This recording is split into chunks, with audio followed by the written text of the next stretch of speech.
eggs are a great source of omega-3. Um, it seems rather hard to Are find appreciation, though. You said that vegans and vegetarians are split in that. No. They're lumped together. They are lumped together.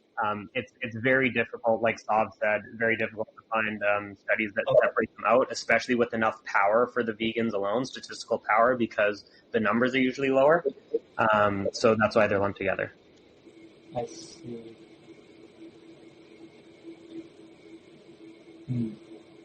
So, I mean, what I'm trying to show is that there's the mechanism you're outlining doesn't necessarily pan out. Like I mentioned, it's not clear whether or not there is a certain level of DHA that we need to have for these things. I mean, we want to look at outcome data and we want to see if it is the case that vegans have higher Alzheimer's risk or whatever it may be. And he's showing you evidence that they don't. So that's really the thing that you want to look for is the outcome data. You don't want to speculate on something and you know, things like that. You want to look at the outcomes. Okay. I feel like we're kind of coming from two like different like sort of defaults here.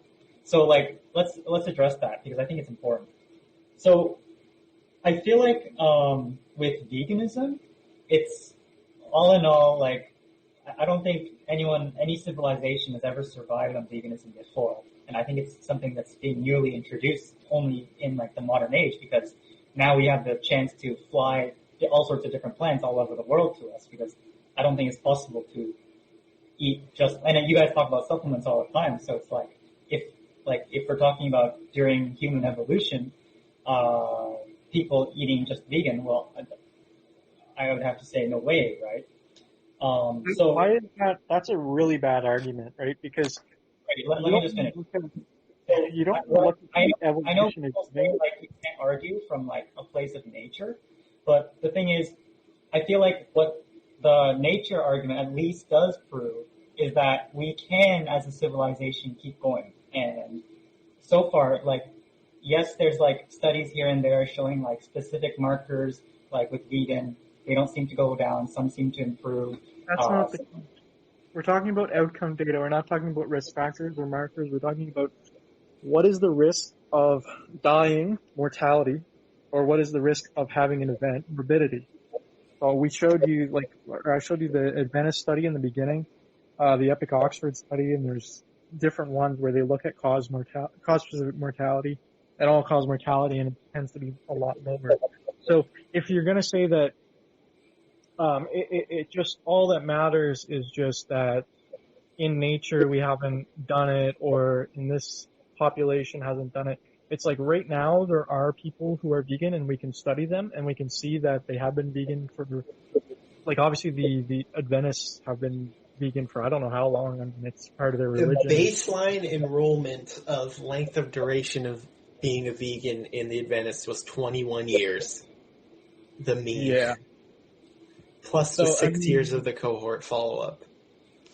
Yeah, so we need to look at like the outcomes, right? We can't just like say like, well, in nature we didn't do this and that. It's like we have the people today who we can look at and we can study, and we can see, okay, do they have a higher risk? Do they have a lower risk of these diseases? How long do they live? What's their life expectancy? All these different things. That's what we want to be looking at. We don't want to be just speculating on, well, this and that from nature. It's a really bad argument to make that, to go that kind of route. Can you guys link me the Adventist study? I did in the beginning, but okay. Hold on. I'll link it again if you want. Oh, Adventist 2, right?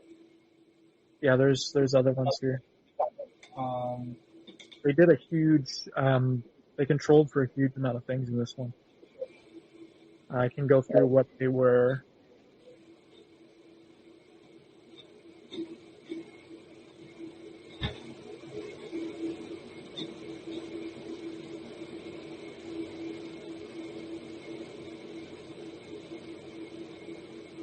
I kind of want to point out, it's funny you said focusing on markers, except that's exactly what you're doing, and you don't even have the outcomes to back it up. Good point. No, I'm saying so. What we have to measure human health has to be from these scientific markers that we made up, right? And we don't. No, Well, wait. yeah, we made. We're looking at deaths. We're looking at like things that had an outcome. We're looking at people died. Okay, we're not looking at if they Yeah, have of course. an increase in this and that. Sure, but that's not the only. Like, that's not like the complete, like, regard for health, right? No, it's not. That's why there is a very, very large stretch types of morbidity that's evaluated in the Adventist thing. It's very comprehensive. You'll look through and they stratify by different types of cancer, different types of cardiovascular disease, different types of cerebrovascular disease. Goes on and on. And they're also comparing to a so-called healthy Adventist who eat meat. So they're comparing to Adventists who eat meat, to Adventists who eat fish, to Adventists who eat eggs, who eat dairy, and they're all in the same kind of cohort, so to speak. And they're all exposed to similar risk factors, and they control for those risk factors. And a lot of them eat pretty healthy, and a lot of them have pretty healthy weight and pretty healthy. They don't smoke, they don't drink, but they do control for all these things. I'm trying to find where they control for it. But yeah, they control for a huge amount of things in this one.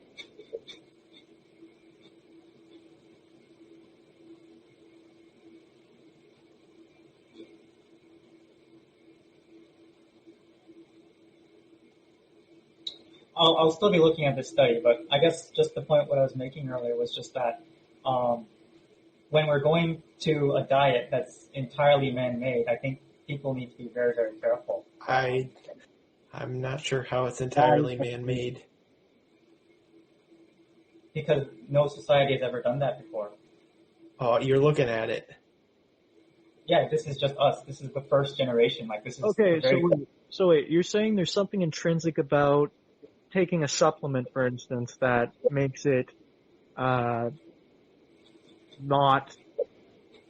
what you want to be doing if you're taking a supplement? Or you're saying that putting yourself in a situation where you have to take a supplement, maybe one or two nutrients, is you don't want to be doing that because it's unnatural or it's hasn't been done, etc. Like that? Is that what you? well, it's not 2, I think it's over 10. And second, well, first of all, for the supplements, it's not 1 or 2 supplements, it's at least 10 supplements. What? No. It's a multivitamin. I use multivitamin. Here. What? Well, I mean, like I said, vitamin A, vitamin B, Nope. vitamin Nope. omega-3, K2, Nope. D. Nope. We have to go through these one by one. You can't just assert. I know. So that's my base position. So, Wait, so you accept that the carnitine and the what was the other one, the creatine, that doesn't work? Or at least the creatine. I don't think it's proven. Like, obviously, we see there's a difference. And yeah, like, it Where? seems that. What? Wait, he just went over that. I think you should at least concede that, like, that one didn't work. Like, we can go through the other ones, but I think we should go through vitamin A.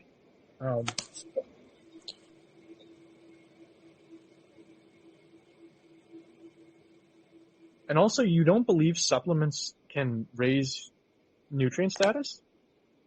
It depends on the supplement. So, like, for example, if you're using a vegan vitamin A supplement, I don't think that works. False.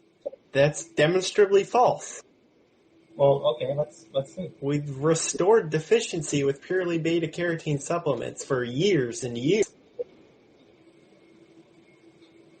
Okay, let me just look that up. Just an FYI, because there was a question about it, I put a screenshot of specifically the cancer data from the Adventist Health Study too, and all the factors that they adjusted for. Just if you were still curious, it's in there. Yeah, perfect.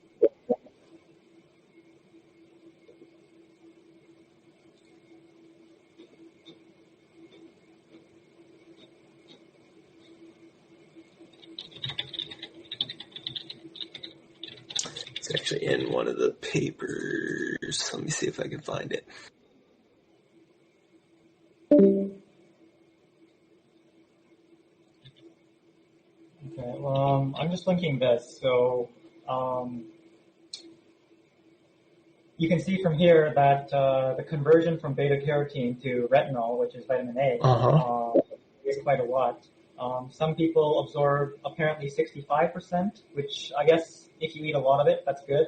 But some people apparently can only absorb 5%. So I can see 5%? Where'd you get that? in the article I just went. That's like the lowest case study ever recorded. Didn't even breach that. I'm just reading what I'm seeing right here, man. Anyway, I think all of these things need to be looked over before we switch from the diet we've eaten for millions of years. Okay. Something where we just don't know and we have to study, and we're going to find things like, we can't absorb, some people can only absorb 5%, what is that, right? And so then, by good conscience, personally, I just wouldn't recommend a vegan diet to other people, or me. Yeah, because, and I think it's clear because you haven't looked into it and it makes sense, you're skeptical about it, but these things, when you look into them, it's so funnily off base, it just doesn't pan out. Like vitamin A, the RDA as it's currently set for beta carotene, you can have a decreased conversion of up to 65% and still get enough with this RDA set where it is now. So in the case of any higher, you just take a little more, or you take a preformed retinol supplement in the very, very, very worst case scenario where this person with the incredibly rare genetic mutation has something like a 5% conversion efficiency, which borderline never happens. Wait, Sweet potatoes have a conversion ratio of 14-1. There's no such thing as vegan retinol, is there? Yes, there is. Okay, I'm looking it up. Vegan retinol. Synthetic retinol. And that's not derived from animals? Nope. Hold on. There's also vegan heme iron. Not that matters, but...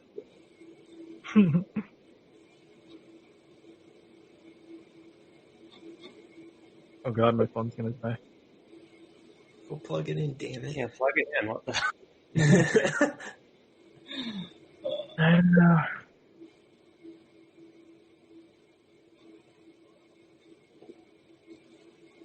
All right, I'm not getting any results from Google. I'll just Amazon it. You want... Hold on. I think next time we do this, we should put the evidence ahead of time. That's probably a good idea. Go through it all once. Vegan vitamin A. Did you find it? The search results kind of suck. They're all showing B and C. Well, it's a synthetic. If you're looking at supplements for retinol or whatever, they're synthetic, so that's why it's not animal derived or anything. Yeah, I don't...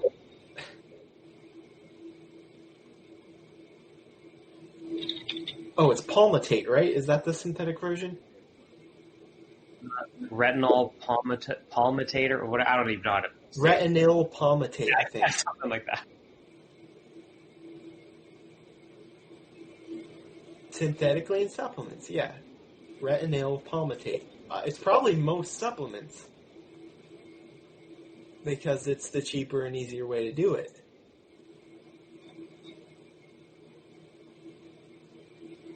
Can you link it? Did you find something? Give me 1 sec. Yeah. And did you read the last paper I sent where some people can only absorb 5% of beta carotene? Let me look at that, because that's ridiculous. I'm getting site read. Just some random bullshit they made up last time. I'm looking through it too. For some reason it won't open for me. Site cannot be reached. The last one I linked? Yeah, I don't know. Just I'm grab my on phone. look. I don't know. I just clicked on it now. It's opening fine